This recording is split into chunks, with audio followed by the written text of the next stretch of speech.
Ikkinchi jahon urushi qachon boshlangan? 41-yil boshlangan. 41-yili boshlangan. Вас надо отослать в лагерь для таких же, как вы. Ikkinchi jahon urushi 43-yil boshlanganmi?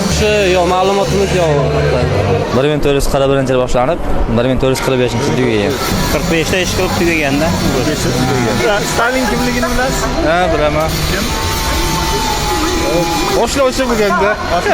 Вас надо расстрелять. Bilmadim, o'sha esimda to'g'risi. Расстрелять. Prezident bo'lgan, SSR prezident bo'lgan odam. Расстрелять. Gitler kim bo'lgan? Gitler o'rislarda eng katta boshlig'i bo'lgan.